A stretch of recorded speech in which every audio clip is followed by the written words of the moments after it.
গণতন্ত্রে ফিরতে গ্রহণযোগ্য নির্বাচনের ব্যবস্থা করা উচিত। বিএনপির বর্ধিত সভায় বললেন খালেদা জিয়া।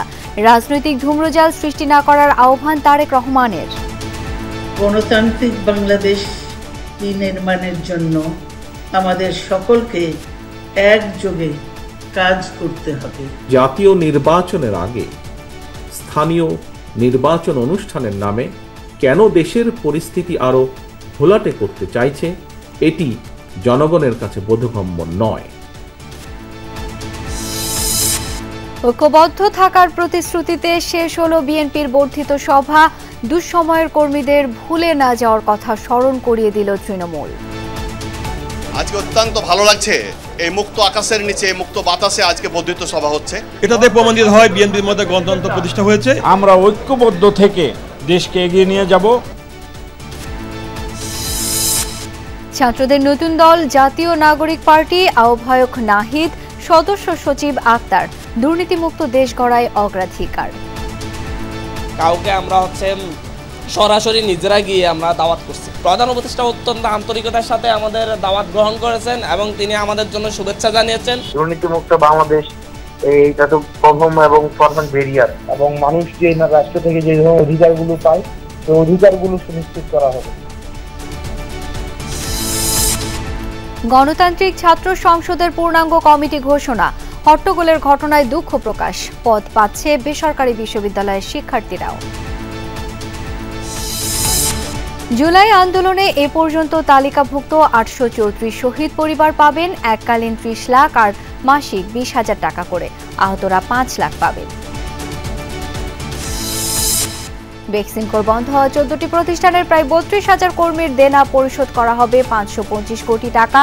প্রতিষ্ঠানকে ঋণ পেতে সহায়তায় দায়ীরা ছাড় পাবে না। র্যাবের অভিযানে চট্টগ্রামে শিশু চোর চক্রের হোতা গ্রেপ্তার। এক শিশু উদ্ধার।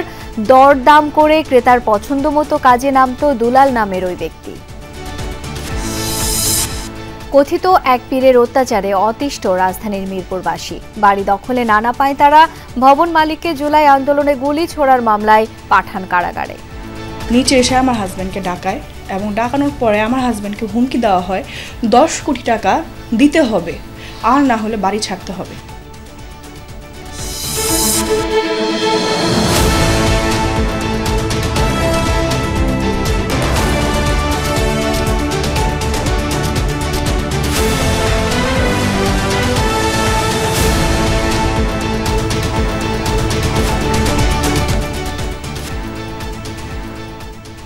আমন্ত্রণ সন্ধ্যার বাংলাদেশে, সাথে আছি আমি শাওন দত্ত।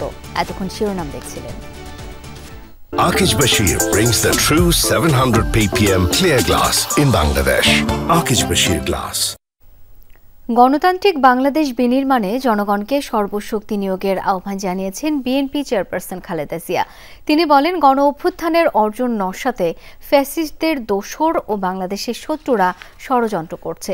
দলের বর্ধিত সভায় ভিডিও বার্তায় তিনি বলেন, ফ্যাসিস্ট সরকার বিদায় নিলেও দেশ সংকটকাল অতিক্রম করছে।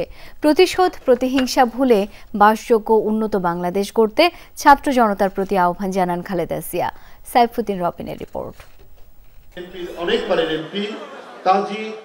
28 বছর পর দলের বর্ধিত সভা। বিগত দিনে এমন বৃহৎ কোনো সাংগঠনিক কর্মকাণ্ড বিএনপি চেয়ারপারসন খালেদা জিয়ার অনুপস্থিতিতে হয়েছে তার নজির নেই। অসুস্থতার কারণে যুক্তরাষ্ট্রে চিকিৎসাধীন খালেদা জিয়া অনেকটা চমকে দিলেন তৃণমূল থেকে কেন্দ্রের প্রায় 4,000 নেতাকর্মীকে। আমি চিকিৎসার কারণে যুক্তরাজ্যে অবস্থান করলেও আমি সব সময় আপনাদের পাশেই আছি। পরিবর্তিত পরিস্থিতিতে বিএনপির বর্ধিত সভায় প্রধান অতিথি হিসেবে ভিডিও বক্তব্য দিলেন খালেদা জিয়া। শুরুতেই নির্যাতন নিপীড়নের শিকার নেতাকর্মীদের প্রতি কৃতজ্ঞতা এবং ফ্যাসিস্ট মুক্ত বাংলাদেশে একত্রিত হতে পারায় স্রষ্টার কাছে জানান শুকরিয়া। শাসকদের নির্মম ভয়াবহ দমন নীতির কারণে গণহত্যায় যারা শহীদ হয়েছেন তাদের প্রতি আমি শ্রদ্ধা জানাচ্ছি। বিএনপি চেয়ারপারসন বলেন, রাষ্ট্র মেরামতের ন্যূনতম সংস্কার করে ফিরতে হবে গণতান্ত্রিক ব্যবস্থায়। দেশ আজ এক সংকটময় সময় অতিক্রম করছে। অন্তর্বর্তীকালীন সরকার গঠিত হয়েছে। তাদের কাছে জনগণের প্রত্যাশা রাষ্ট্র মেরামতের ন্যূনতম সংস্কার দ্রুত সম্পন্ন করে গণতান্ত্রিক ব্যবস্থায় ফিরে যাওয়ার জন্য সকলের কাছে গ্রহণযোগ্য একটি নির্বাচন অনুষ্ঠান সম্পন্ন করা। ফ্যাসিস্ট ও তাদের দোসররা গণ অভ্যুত্থানে প্রাপ্ত অর্জন নস্যাতের চক্রান্ত করছে বলেও জানান বিএনপি চেয়ারপারসন। তরুণ সমাজ আজ এক ইতিবাচক গণতান্ত্রিক পরিবর্তনের জন্য উন্মুখ হয়ে আছে। ক্ষুদ্র ক্ষুদ্র সংকীর্ণতা ভুলে দেশ ও জাতির বৃহত্তর স্বার্থে আমাদের কাজ করতে হবে। এমন কোনো কাজ করবেন না যাতে আপনাদের এতদিনকার সংগ্রাম আত্মত্যাগ বিফলে যায়। নেতাকর্মী থেকে শুরু করে ছাত্র জনতা সবার প্রতি আহ্বান জানান প্রতিহিংসা প্রতিশোধ ভুলে বাসযোগ্য উন্নত আধুনিক বাংলাদেশ গড়ে তোলার। ছাত্র যুবক সহ দেশবাসীর কাছে আহ্বান রাখতে চাই,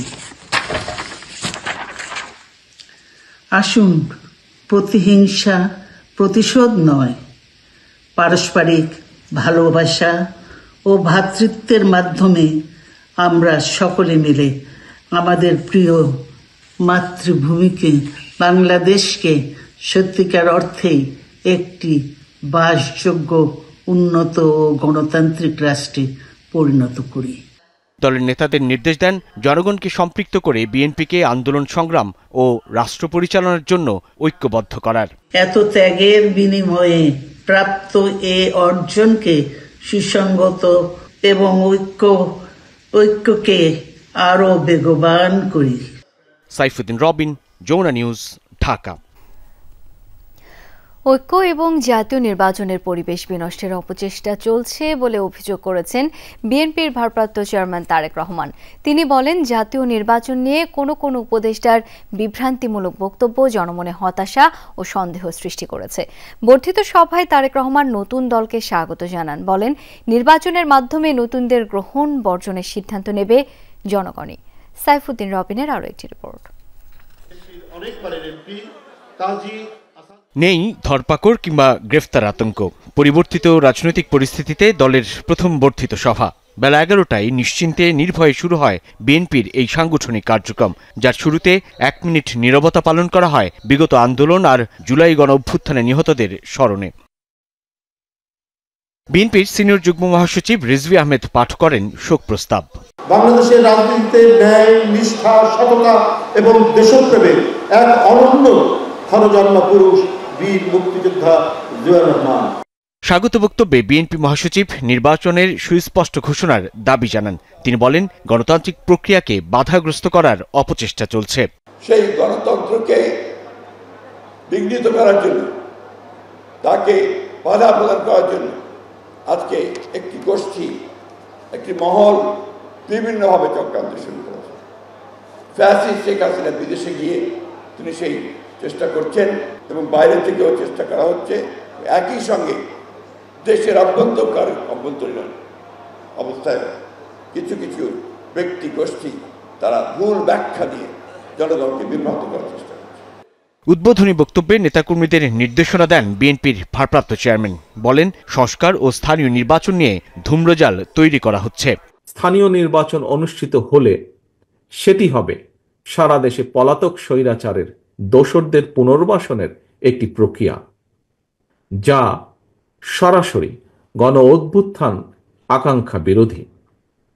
গণহত্যাকারী, টাকা পাচারকারী, দুর্নীতিবাজ মাফিয়া চক্রকে পুনর্বাসন প্রক্রিয়ার এই ফাঁদে বিএনপি পা দেবে না, বিএনপি পা দিতে পারে না। অবিলম্বে আগামী দিনগুলোর জন্য অন্তর্বর্তীকালীন সরকারের সুনির্দিষ্ট কর্ম পরিকল্পনার রোডম্যাপ ঘোষণা করুন। তারেক রহমান বলেন, অবাধ নির্বাচনের জন্য অন্তর্বর্তী সরকারের নিরপেক্ষতা নিয়ে সন্দেহ সৃষ্টি হচ্ছে। এ সময় স্বাগত জানান নতুন দল গঠনকে। বহুদলীয় গণতন্ত্রে বিশ্বাসী বিএনপি সকল নতুন রাজনৈতিক দল ও সংগঠনকে স্বাগত জানায়। তবে নির্বাচনের মাধ্যমে গ্রহণ কিংবা বর্জনের চূড়ান্ত সিদ্ধান্ত জানাবে জনগণ। সুতরাং প্রতিটি দলের অংশগ্রহণ একটি অবাধ ও সুষ্ঠু নির্বাচন, জাতীয় নির্বাচন অনুষ্ঠানের লক্ষ্যে সবার আগে নির্বাচন কমিশনকে প্রস্তুত রাখতে হবে। দলীয় শৃঙ্খলা ভঙ্গ করলে কঠোর ব্যবস্থার হুঁশিয়ারি দিয়ে তারেক রহমান বলেন, গণতন্ত্র বিপন্ন হলে বিএনপির স্বার্থও বিপন্ন হবে। কাউন্সিল কিংবা নির্বাহী কমিটির সভা নয়, এটি বর্ধিত সভা। দীর্ঘ 28 বছরের বিরতি শেষে বিএনপির এই বর্ধিত সভা হচ্ছে পরিবর্তিত পরিস্থিতিতে। তবুও এই সভায় স্পষ্ট হয়েছে আগামী বেশ কিছু চ্যালেঞ্জ। নির্বাচন, আন্দোলনের প্রস্তুতি কিংবা নিজেদের ঐক্য আর শৃঙ্খলা অটুট রাখার বিষয়ে একাত্মতা পোষণ করেছেন সর্বস্তরের নেতাকর্মী। সেই সঙ্গে এই বর্ধিত সভার মধ্য দিয়ে স্পষ্ট হয়েছে আরও একবার বিএনপির ভারপ্রাপ্ত চেয়ারম্যান তারেক রহমানের নেতৃত্ব। সাইফুদ্দিন রবিন, যমুনা নিউজ, ঢাকা। ঐক্যবদ্ধ থাকার প্রতিশ্রুতি দিয়ে বর্ধিত সভা শেষ করেছে বিএনপির কেন্দ্র থেকে তৃণমূলের নেতারা। দলীয় প্রধানের কাছে দাবি তুলেছেন ফ্যাসিবাদ বিরোধী আন্দোলনে সম্পৃক্তদের যথাযথ মূল্যায়নের। বলেছেন, দল দুঃসময়ের কর্মীদের ভুলে গেলে খেসারত দিতে হবে পরের প্রজন্মকে। অনুপ্রবেশ ঠেকানোর অনুরোধও ছিল সবার কণ্ঠে। আরেফিন শাকিলের রিপোর্ট। আনন্দমুখর নির্ঝঞ্ঝাট পরিবেশ, উষ্ণ অভ্যর্থনায় সিক্ত বিএনপির প্রাণ তৃণমূলের নেতারা। লম্বা লাইনে বর্ণিল আয়োজনে অংশ নিতে কোনো পর্যায়ের নেতার মধ্যে নেই ন্যূনতম তারা, ভয় কিংবা নিজেকে জাহির করার চেষ্টা। বরং দীর্ঘদিনের পথ মতের সাথীদের কাছে পেয়ে আপ্লুত কেউ কেউ। আড্ডার ঢঙ্গে গভীর মনোযোগে শুনেছেন প্রিয় নেত্রী খালেদা জিয়া আর ভারপ্রাপ্ত চেয়ারম্যান তারেক রহমানের কথা। আজকে অত্যন্ত ভালো লাগছে, এই মুক্ত আকাশের নিচে, মুক্ত বাতাসে আজকে বর্ধিত সভা হচ্ছে। আমরা অত্যন্ত খুশি। এটাতে প্রমাণিত হয় বিএনপির মধ্যে গণতন্ত্র প্রতিষ্ঠা হয়েছে। ঐক্যবদ্ধভাবে একত্রিত হওয়ার জন্য আমাদের নেতা জননেতা তারেক রহমান নির্দেশ দিয়েছেন। আমরা ঐক্যবদ্ধ থেকে দেশকে এগিয়ে নিয়ে যাব। আসছে নির্বাচন কতটা চ্যালেঞ্জে ফেলবে বিএনপিকে? প্রার্থী চূড়ান্ত থেকে দেশ গঠনে কেমন নেতৃত্ব প্রয়োজন? বর্ধিত সভার দ্বিতীয় অধিবেশনে দলের শীর্ষ নেতাদের কাছে সেই বাস্তবতা তুলে ধরেন তৃণমূলের নেতারা। তুলে ধরেছেন দলের জন্য প্রয়োজনীয় তিক্ত সত্য, শুনিয়েছেন সম্ভাবনার কথা। আরও যেন কঠোর এবং সুশৃঙ্খলভাবে মানে দলটাকে পরিচালনার জন্য সাংগঠনিকভাবে সবাইকে আরো সতর্ক করেন। দলের যে বেসিক যে ভিত্তি, এই ভিত্তিটা আমাদের মজবুত হবে ছাত্র নেতাদের মূল্যায়নের মাধ্যমে। আমরা আন্দোলন সংগ্রামে যে সমস্ত নেতাকর্মীরা আমাদের আহত হয়েছে, নিহত হয়েছে, তাদের ব্যাপারে যাতে দল একটি ভালো সিদ্ধান্ত। আলোচনায় গুরুত্ব পায় তৃণমূল থেকে কেন্দ্রে দলীয় শৃঙ্খলা, অনুপ্রবেশকারী, আতাতকারী ও দীর্ঘদিনের নিষ্ক্রিয়দের ঠেকাতে একাট্টা বিএনপির বড় অংশের নেতারা। কোনো আউল ফাউল উল্টাপাল্টা ক্যান্ডিডেট যাতে নমিনেশন না পায়। তারা যে নেতৃত্ব গ্রামগঞ্জে দিচ্ছে, এটা আরো বেগবান করার জন্য। শৃঙ্খলা ভঙ্গের কারণে একটা সুনির্দিষ্ট আমাদের একটা দিক নির্দেশনা বিএনপি ভারপ্রাপ্ত চেয়ারম্যান দিয়েছেন। বিভিন্ন ইলেকশনে অংশগ্রহণ করেছেন, তাদেরকে যেন দলে আবার পুনরায় টাই দেওয়া না হয়। 2018 সালের মতো দলীয় প্রার্থী হিসাবে একাধিক ব্যক্তিকে এবার চিঠি না দেওয়ার পরামর্শ দেন কেউ কেউ। দীর্ঘদিন পর অনুষ্ঠিত হওয়া এই বর্ধিত সভার মাধ্যমে আগামী নির্বাচনের যাত্রা শুরু করল বিএনপি, যার লক্ষ্য আগামী নির্বাচনকে সামনে রেখে দলের কেন্দ্র থেকে তৃণমূল পর্যন্ত দলের নেতাকর্মীদের ঐক্যবদ্ধ করা।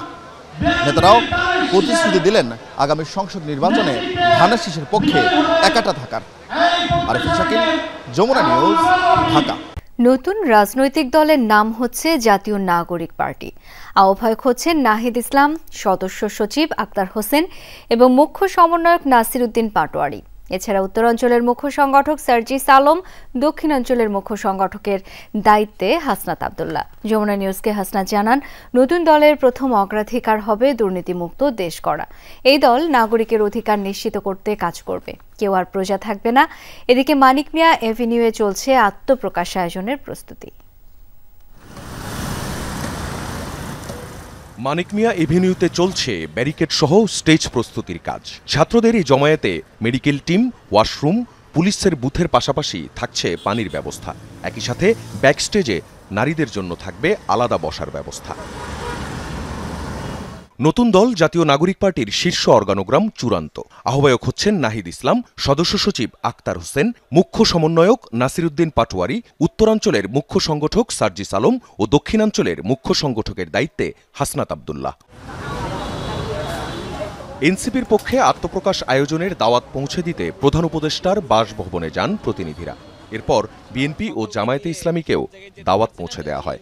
আমরা কাউকে মেইলের মাধ্যমে, কাউকে আমরা হোয়াটসঅ্যাপের মাধ্যমে, কাউকে আমরা সরাসরি নিজেরা গিয়ে আমরা দাওয়াত করছি। প্রধান উপদেষ্টা অত্যন্ত আন্তরিকতার সাথে আমাদের দাওয়াত গ্রহণ করেছেন এবং তিনি আমাদের জন্য শুভেচ্ছা জানিয়েছেন, বলেছেন যে আগামীর বাংলাদেশে সকল রাজনৈতিক দল মিলেমিশেই আগামীর বাংলাদেশ বিনির্মাণ করবে এবং সকলে একসাথে যেন বাংলাদেশে কাজ করতে পারে তিনি সেই পরিবেশ উপহার দিবেন। প্রস্তুতি নিয়ে হাসনাত আব্দুল্লাহ জানান, নাগরিক সমাজ, বিশ্ববিদ্যালয়ের শিক্ষক, শহীদ ও আহত পরিবারের উল্লেখযোগ্য সদস্যদের দাওয়াত দেয়া হয়েছে। যোগ দেবে বিদেশে থাকা অবস্থায় আন্দোলনে অংশ নেয়া প্রবাসীরা। ফ্যাসিবাদ বিরোধী সবগুলো রাজনৈতিক দলকে দাওয়াত দেওয়া হচ্ছে বলেও জানিয়েছেন তিনি। সিভিল সোসাইটিকে, বিশ্ববিদ্যালয়ের শিক্ষক, তারপর শহীদ এবং আহত পরিবারের একটা উল্লেখযোগ্য সংখ্যক মানুষকে আগামীকাল আমরা দাওয়াত দিচ্ছি, জানানোর চেষ্টা করছি, পৌঁছাচ্ছি আর কি আপনার কাছে। জানতে চাই নতুন দলের কাছে কি পাবে মানুষ। দুর্নীতিমুক্ত বাংলাদেশ, এইটা তো প্রথম এবং প্রধান ব্যারিয়ার। এই ব্যারিয়ারের উঠে তো আমরা উঠতে অবশ্যই চাই। মানুষ নাগরিক হিসাবে স্বীকৃতি পাবে, অন্তত যে আমাদের জনগণকে যেটা প্রজা বানায় রাখা হচ্ছে দীর্ঘদিন, এই প্রজা মনস্তত্ব থেকে মানুষের মুক্তি ঘটবে এবং মানুষের যে রাষ্ট্রের যেই নাগরিকের সাথে যে কমিটমেন্ট আছে, যেই চুক্তি আছে এবং মানুষ যে রাষ্ট্র থেকে যে ধরনের অধিকারগুলো পায় সেই অধিকারগুলো সুনিশ্চিত করা হবে। আসছে নির্বাচনে আহ্বায়ক কমিটির নেতৃত্বেই অংশ নেবে বৈষম্য বিরোধী ছাত্র আন্দোলন ও জাতীয় নাগরিক কমিটির সমন্বয়ে গঠিত নতুন রাজনৈতিক দল জাতীয় নাগরিক পার্টি। আখলাকুস সাফা, যমুনা নিউজ, ঢাকা। নতুন দলের আত্মপ্রকাশ অনুষ্ঠানের প্রস্তুতির খবর জেনে নেব। এ পর্যায়ে মানিক মিয়া এভিনিউ থেকে যোগ দিচ্ছেন সহকর্মী এম এ আজিজ। আজিজ, নতুন দলের আত্মপ্রকাশ ঘিরে শেষ মুহূর্তের প্রস্তুতি সম্পর্কে বিস্তারিত জানতে চাই আপনার কাছ থেকে।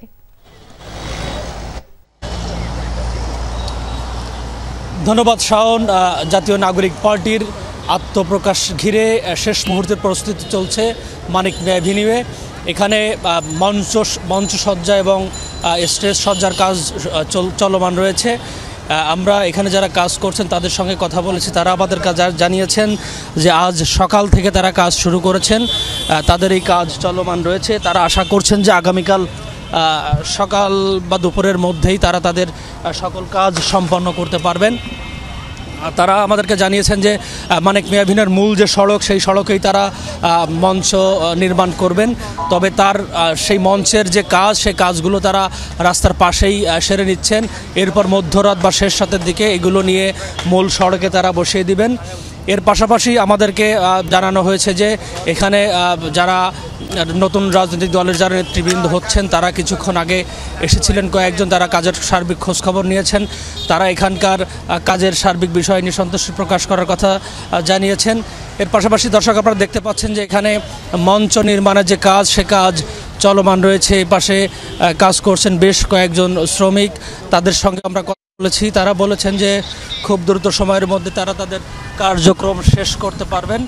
এই ছিল দর্শক মানিক মিয়া এভিনিউয়ে নতুন যে রাজনৈতিক দল, সেই দলের নবগঠিত যে কমিটি আগামীকাল ঘোষণা করা হবে তার সার্বিক প্রস্তুতি এখানে নেওয়া হচ্ছে, তারই সবশেষ জানাচ্ছিলাম। আজিজ, অনেক ধন্যবাদ আপনাকে।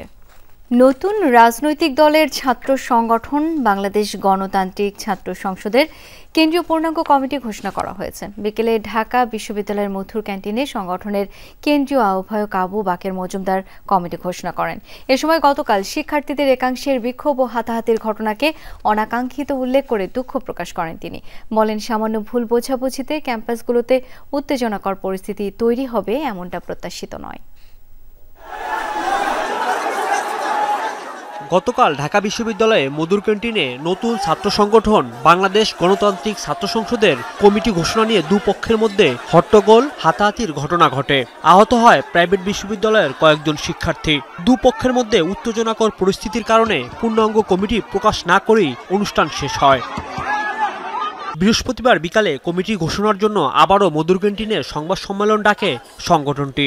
পূর্ণাঙ্গ কমিটির নাম ঘোষণা করেন সংগঠনের কেন্দ্রীয় আহ্বায়ক আবু বাকের মজুমদার। চট্টগ্রাম বিশ্ববিদ্যালয়, জুবাইর হোসেন ঢাকা কলেজ, মোহাম্মদ আব্দুল করিম। তিনি জানান, বিশ্ববিদ্যালয় সহ দেশের কোনো ক্যাম্পাসে লেজুর ভিত্তিক ছাত্র রাজনীতি চায় না গণতান্ত্রিক ছাত্র সংসদ। আমাদের এই ছাত্র সংগঠনটি কখনোই লেজুর ভিত্তি করবে না এবং একই সাথে এই ছাত্র সংগঠন গণতান্ত্রিক উপায়ে শিক্ষার্থীদের ভোটের গণতান্ত্রিক উপায়ে কাউন্সিলের মাধ্যমে বটম টু টপ অ্যাপ্রোচে তাদের নেতৃত্ব বাছাই করবে। বুধবারের হাতাহাতির ঘটনা নিয়েও কথা বলেন বাকের। বলেন কোনোভাবেই ক্যাম্পাসগুলোতে উত্তেজনাকর পরিস্থিতি কাম্য নয়। ছাত্র সংগঠনের ঘোষণাপত্র ঘোষণা করা হয়েছিল, কিন্তু সেখানে কিছু অনাকাঙ্ক্ষিত ঘটনা ঘটে। সেই অনাকাঙ্ক্ষিত ঘটনার জন্য আমরা দুঃখ প্রকাশ করছি। এখানে যে ভুল বোঝাবুঝি তৈরি হয়েছে, আমরা জাতির সামনে আজকে স্পষ্ট ভাষায় বলতে চাই, এই যে মানুষের যে স্বপ্ন তৈরি হয়েছে, শিক্ষার্থীদের মধ্যে যে স্বপ্ন তৈরি হয়েছে, আমাদের বাংলাদেশ গণতান্ত্রিক ছাত্র সংসদ সেই স্বপ্ন বাস্তবায়নে কাজ করে যাবে। নতুন ছাত্র সংগঠনের কেন্দ্রীয় আহ্বায়ক কমিটির বিভিন্ন পদে রয়েছেন সদস্য সচিব জাহিদ হাসান, মুখ্য সংগঠক তাহমিদ আল মুসাদ্দির চৌধুরী, মুখপাত্র আশরেফা খাতুন, যুগ্ম আহ্বায়ক তৌহিদ মোহাম্মদ সিয়াম। এই সংগঠনে যোগ দেওয়ার জন্য রাজীব আহমেদ, যমুনা নিউজ, ঢাকা। এক দফা দাবিতে প্রধান উপদেষ্টার কার্যালয়ের সামনে অবস্থানরত জুলাই আন্দোলনে আহতদের সরিয়ে নিয়েছে আইন শৃঙ্খলা বাহিনীর সদস্যরা। বুধবার সকাল ৯টা থেকে টানা প্রায় ৩০ ঘণ্টা ধরে অবস্থান কর্মসূচি পালন করে আসছিলেন তারা। বিকেলে তাদের সেখান থেকে সরিয়ে নেওয়া হয়। শুরুতে আহতদের চিকিৎসা পুনর্বাসনের দাবি জানানো হলেও পরে তারা এক দফা দাবি জানান। তাদের এক দফা দাবি হলো 3টি ক্যাটাগরির পরিবর্তে জুলাই আন্দোলনে আহতদের জন্য 2টি ক্যাটাগরি নির্ধারণ করতে হবে। আন্দোলনে আহত প্রায় 13,848 জনের নাম তালিকাভুক্ত করেছে স্বাস্থ্য মন্ত্রণালয়।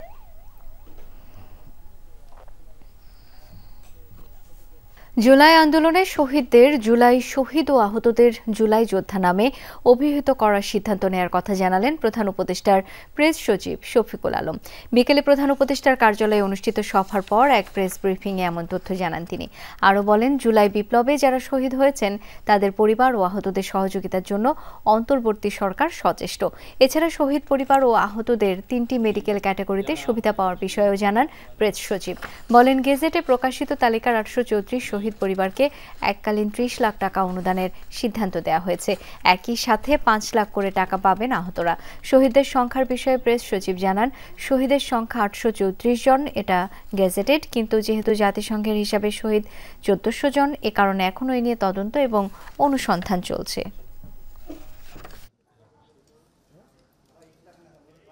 2025-2026 অর্থ বছর, যেটা জুলাই শুরু হবে এবং শেষ হবে জুন 2026-এ, সেই সময় আরো 20 লক্ষ টাকার তারা সঞ্চয়পত্র পাবেন প্রত্যেকটা শহীদ পরিবার, এবং প্রতি শহীদ পরিবারকে প্রতি মাসে 20,000 টাকা করে ভাতা প্রদান করা হবে। শহীদ পরিবারে সক্ষম সদস্যগণ সরকারি ও আধা সরকারি চাকরিতে অগ্রাধিকার পাবেন।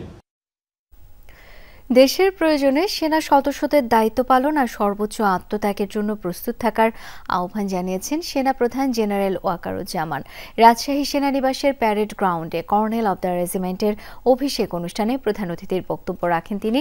সেনাবাহিনীর অন্যান্য রেজিমেন্টের মতো ইনফ্যান্ট্রি রেজিমেন্টকে আধুনিক ও আরও সক্ষম করে গড়ে তোলার আশ্বাস দেন সেনাপ্রধান।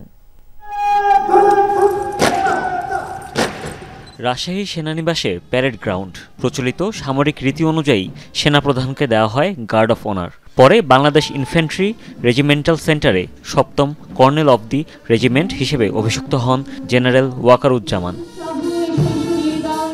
এ সময় সেনাবাহিনীকে আরও আধুনিক ও যুগোপযোগী করে গড়ে তোলার প্রত্যয় ব্যক্ত করেন সেনাপ্রধান। আধুনিক সমরাস্ত্র ও যন্ত্রাংশ সরবরাহে বাহিনীকে সুসজ্জিত করার কথা জানান তিনি।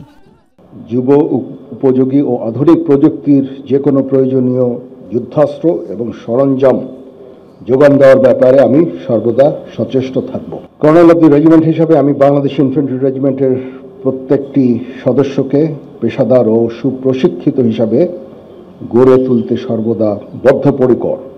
প্রয়োজনে সর্বোচ্চ ত্যাগ স্বীকার করে দেশ রক্ষায় ভূমিকা রাখতে সেনা সদস্যদের প্রস্তুত থাকার আহ্বানও জানান সেনাপ্রধান। প্রতিটি সদস্য দেশের যে কোনো প্রয়োজনে স্বতঃস্ফূর্তভাবে দায়িত্ব পালন করবে এবং প্রয়োজনে নিজেদের জীবন উৎসর্গ করতে প্রস্তুত থাকবে।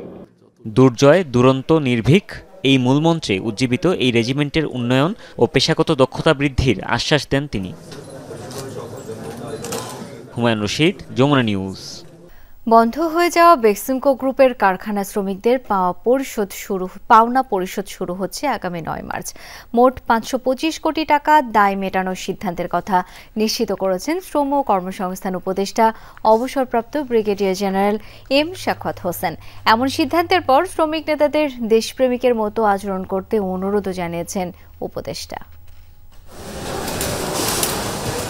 আওয়ামী লীগ সরকারের পতনের পর ধাপে ধাপে বন্ধ হয়ে গেছে বেক্সিমকো শিল্প পার্কের আওতায় থাকা 16টি প্রতিষ্ঠান। মূলত তহবিল সংকট ও কাঁচামাল আমদানির জন্য ঋণপত্র খুলতে না পারায় বন্ধ হয়ে যায় উৎপাদন। গেল বছরের 13 আগস্ট থেকে কারাগারে আছেন বেক্সিমকো গ্রুপের অন্যতম কর্ণধার সাবেক প্রধানমন্ত্রী শেখ হাসিনার বেসরকারি বিনিয়োগ ও শিল্প বিষয়ক উপদেষ্টা সালমান এফ রহমান। রপ্তানি বাণিজ্যের আড়ালে মানি লন্ডারিংয়ের মাধ্যমে প্রায় 1000 কোটি টাকা পাচারের অভিযোগে তিনি সহ বেক্সিমকোর 28 ব্যক্তির বিরুদ্ধে 17টি মামলা করেছে সিআইডি। বৃহস্পতিবার সচিবালয়ে চলমান কারখানায় উৎপাদন বন্ধ এবং দায় পরিশোধের বিষয়ে সবশেষ অগ্রগতি তুলে ধরেন শ্রম ও কর্মসংস্থান উপদেষ্টা। জানান, বেক্সিমকো গ্রুপের পাওনাদারের মধ্যে শ্রমিকের সংখ্যা 31,679 জন আর কর্মচারী আছেন 1,525 জন। 525.46 crore টাকা সংস্থান হয়েছে বিধায় আমি যেটা বললাম যে আগামী 9 তারিখের ভিতরে যে যার পাটা পেয়ে যাবেন। 9 তারিখ থেকে শুরু, আমরা চেষ্টা করব আরও আগে দেওয়া যায়, শুরু করে শেষ হয়ে যাবে। কতদিন লাগবে? বেশি দিন লাগবে না। বেক্সিমকো শিল্প পার্কের বিভিন্ন প্রতিষ্ঠানের অনুকূলে দুর্নীতির মাধ্যমে ব্যাংক থেকে ঋণের অঙ্ক অনেক বড়।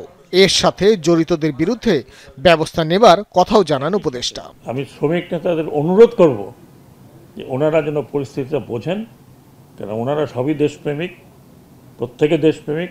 অনেকের সাথে আমার দেখা হয়েছে, অনেকের সাথে দেখা হয়নি।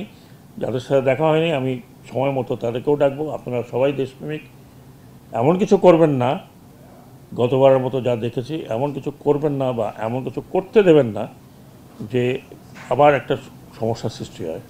এত বড় দুর্নীতির সাথে যারা জড়িত তারা যাতে কোনোভাবেই দেশ ত্যাগ করতে না পারে সে বিষয়ে ব্যবস্থা নেওয়ার আশ্বাসও দেন উপদেষ্টা। ভাস্কর ভাদুরী, যমুনা নিউজ, ঢাকা। ক্রেতার পছন্দ মতো শিশু চুরি করেন দুলাল মিয়া। ইমোর মাধ্যমে ছবি পাঠান, পছন্দ হলে দরদাম করেন। তার স্ত্রীও একই কাজে জড়িত। চট্টগ্রামে 3 দিন আগে চুরি যাওয়া এক শিশুকে উদ্ধার এবং চোর দুলাল ও ক্রেতাকে গ্রেপ্তার করেছে র্যাব। শিশুটিকে বিক্রি করা হয়েছিল 1 লাখ টাকায়। গেল 19 ফেব্রুয়ারি চট্টগ্রামের বাকলিয়া বসুর কলোনি থেকে 1 বছর 3 মাস বয়সী শিশু রাব্বিকে চুরি করে নিয়ে যাওয়ার চিত্র ধরা পড়ে সিসি ক্যামেরায়। মা ফাতেমা আক্তার বাথরুমে ছিলেন। এ সুযোগে তার ছেলেকে নিয়ে সটকে পড়েন 2 থেকে 3 দিন আগে পরিচয় হওয়া দুলাল মিয়া। বাকলিয়া থানায় মামলার পর মাঠে নামে র্যাব 7। এক পর্যায়ে কিশোরগঞ্জ সদর থেকে ধরা পড়েন দুলাল। তার দেয়া তথ্যের ভিত্তিতে ব্রাহ্মণবাড়িয়ার সরাইল থেকে শিশুটিকে উদ্ধার এবং শিশুটিকে কেনা প্রবাসী মোর্শেদকে গ্রেফতার করা হয়। র্যাবের দাবি, পেশাদার চোর দুলাল ক্রেতা তথা নিঃসন্তান দম্পতিদের পছন্দ ও চাহিদা মতো শিশু চুরি করেন। সে বিভিন্ন সময় রেল স্টেশন, মেডিকেল কলেজ এই ধরনের যেখানে বাচ্চাদের আনাগোনা বেশি সেসব এলাকায় ঘোরাফেরা করে। ইমোর মাধ্যমে তাদের যে বিভিন্ন ক্লায়েন্ট আছে তাদের সাথে সে ছবি আদান প্রদান করে এবং সেই ছবি যদি কোনো ক্লায়েন্টের পছন্দ হয় সেই বাচ্চাটিকে তারা চুরি অথবা অপহরণ করে যে চাহিদা করে তার নিকট বিক্রি করে দেয়।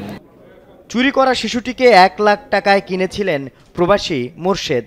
মোর্শেদ মিয়াকে জিজ্ঞাসাবাদে আমরা যেটা জানতে পারিছি যে তিনি 17 বছর সৌদি প্রবাসী হিসাবে ছিলেন।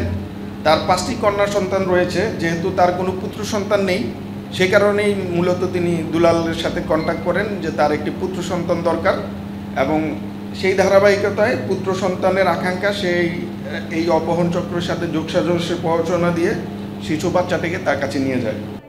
চুরির 3 দিন পর আদরের সন্তানকে ফিরে পেয়ে আবেগ আপ্লুত মা বাবা। অনেক চেষ্টা করছে, অনেক কিছু করছে, বুঝছেন? রেফারের জন্য আমার বাচ্চা আমি বিরত পাইছি। জীবনও আপ হয়ে গেল, রাস্তার পাগল হয়ে গেলাম। 1 সপ্তাহ ধরে ঘুম ছিল না, আমি র্যাবের কাছে যখন আসছি 3 দিনের মধ্যে র্যাব আমার বাচ্চাকে উদ্ধার করে দিয়েছে। সম্প্রতি ভৈরবে সারা নামে একটি শিশু চুরির ঘটনায় দুলালের স্ত্রীও গ্রেফতার হয়ে কারাগারে আছেন। আল আমিন শিকদার, যমুনা নিউজ, চট্টগ্রাম। রাজধানীর মিরপুরে কথিত এক পীরের অত্যাচারে অতিষ্ঠ সাধারণ মানুষ। বাড়ি দখলের জন্য সেই পীর সিন্ডিকেট জুলাই অভ্যুত্থানে হামলার আসামি করে জেলে পাঠিয়েছেন বাড়ির মালিক একটি ইলেকট্রনিক প্রতিষ্ঠানের কর্মকর্তাকে। মিথ্যা অভিযোগে প্রায় 3 মাস ধরে জেলে থাকায় চরম হয়রানির শিকার পরিবারটি। এমনকি যাকে দিয়ে মামলা করানো হয়েছে সেই মামলাবাজও সিন্ডিকেটের লোক নিশ্চিত করেছে পুলিশ।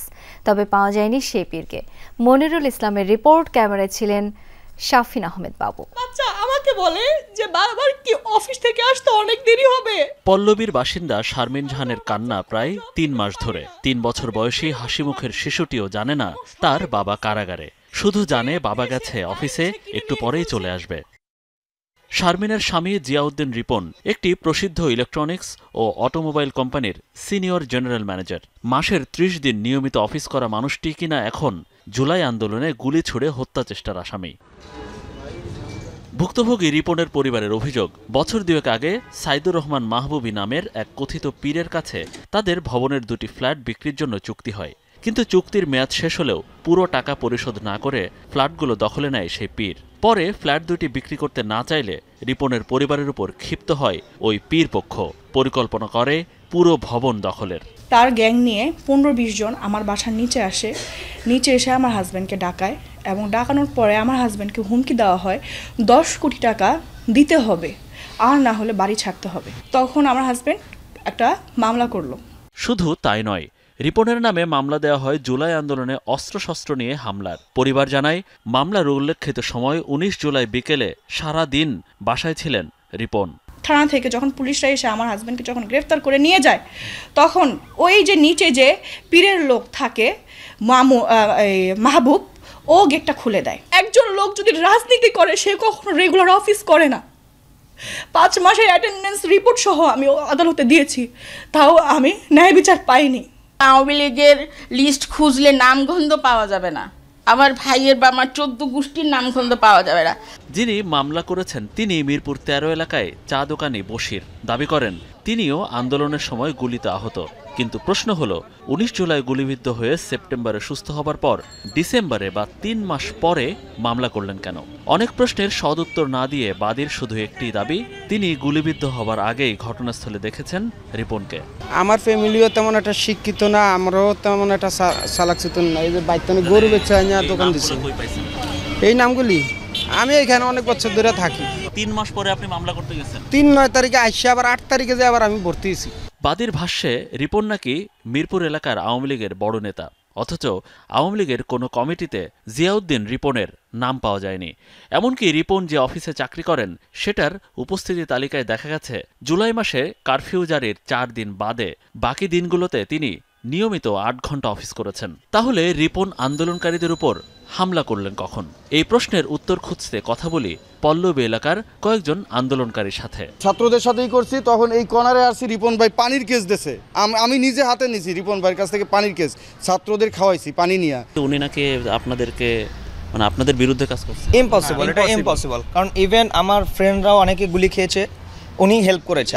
স্থানীয়রা জানান, পল্লবী এলাকায় কয়েক বছর ধরে গড়ে ওঠা এই দরগার মুরিদ মামলার বাদী বশির। আর এই দরগার কথিত পীর সাইদুর রহমানই পরিকল্পনা করেন রিপনের বাড়ি দখলের। সেখানে গিয়ে অবশ্য দারোয়ানের মাধ্যমে জানা যায় সাইদুর ও তার পরিবারের কেউ এখানে নেই। জুলাই আন্দোলনের মতো স্পর্শকাতর মামলায় মিথ্যা তথ্য দিয়ে বাড়ি দখলের অভিযোগ নজরে আনা হয় কাফরুল থানা ও মিরপুর বিভাগ পুলিশের কর্মকর্তাদের। সে যদি নির্দেশ হয়ে থাকে, তার সেই নির্দেশের প্রমাণপত্র সে কিভাবে নির্দেশ হলে, এই বিষয়গুলো আমরা কিন্তু বিজ্ঞ আদালতে এই ডকুমেন্টগুলো যাচাই বাছাই করে আমরা সাবমিট করব। কেউ এমন ঘটনা আজ করতে পারলে পুলিশের শরণাপন্ন হবার আহ্বান জানান কর্মকর্তারা। মনিরুল ইসলাম, যমুনা নিউজ, ঢাকা। চ্যাম্পিয়ন্স ট্রফিতে বৃষ্টির কারণে ভেস্তে গেল পাকিস্তান বাংলাদেশের ম্যাচ। বৃষ্টির কারণে হয়নি টস, প্রায় 1.5 ঘন্টা পর দুই দলের শেষ ম্যাচ পরিত্যক্ত ঘোষণা করা হয়। ম্যাচ ভেস্তে গেলেও দুই দলই পেয়েছে সমান একটি করে পয়েন্ট।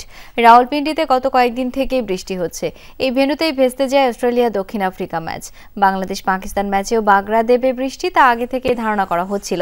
এই ম্যাচ পরিত্যক্ত হলেও আসরের পয়েন্ট তালিকায় কোনো প্রভাব পড়ছে না, কারণ দুই দলই আসর থেকে বিদায় নিয়েছে।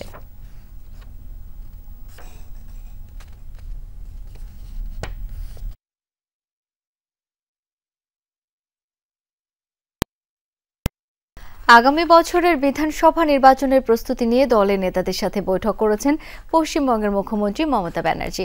বৃহস্পতিবার কলকাতার নেতাজি ইন্ডোর স্টেডিয়ামে এই বৈঠক হয়। এই সময় দলীয় কর্মীদের নির্বাচনী লক্ষ্য বেঁধে দেন তিনি। 215 পার করব, তারপরে কোনো কথা তার থেকে বেশি হবে তো কম হবে না। এই নির্বাচন কমিশন নিরপেক্ষ যতদিন না হবে ততদিন এই বদনাম কিন্তু থেকে যাবে, মাথায় রাখবেন। আসল খেলা ভোটার লিস্ট থেকে শুরু, বাড়ি বাড়ি গিয়ে সংযোগ স্থাপন করা। এই ছিল আজকের সন্ধ্যার বাংলাদেশের আয়োজনে। ধন্যবাদ এতক্ষণ সাথে থাকার জন্য।